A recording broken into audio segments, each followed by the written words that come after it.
সুপ্রিয় শিক্ষার্থী বন্ধুরা, ইউটিউব চ্যানেল ফলো আশা করি সকলকে স্বাগতম। আমি তোমাদের সাথে আলোচনা করব প্যারাগ্রাফ, বোর্ড সাইড প্যারাগ্রাফ নিয়ে।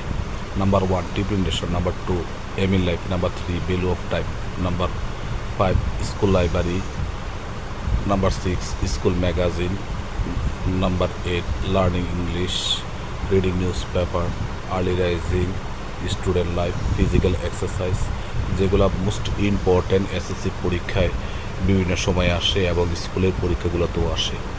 তোমরা দেখতে পারছো এখানে শুধুমাত্র প্যারাগ্রাফের নামটি পরিবর্তন করেই তোমরা এই প্যারাগ্রাফগুলো লিখতে পারবে। এছাড়া যত গোরসাইডের যত প্যারাগ্রাফ আছে এই একটি প্যারাগ্রাফ দিয়ে লিখতে পারবে।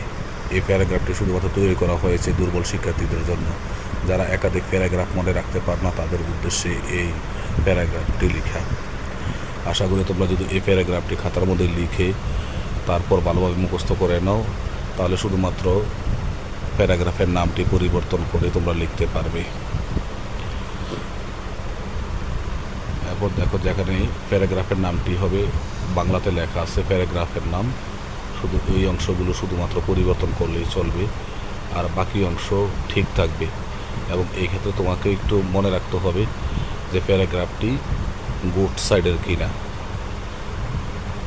গুড সাইডের প্যারাগ্রাফ হলে এই একটি প্যারাগ্রাফটি লিখতে পারবে। ভালো লাগলে অবশ্যই লাইক, কমেন্ট, শেয়ার করবে এবং পরবর্তী ভিডিও পেতে আমার চ্যানেলটি সাবস্ক্রাইব করবে। আল্লাহ হাফেজ।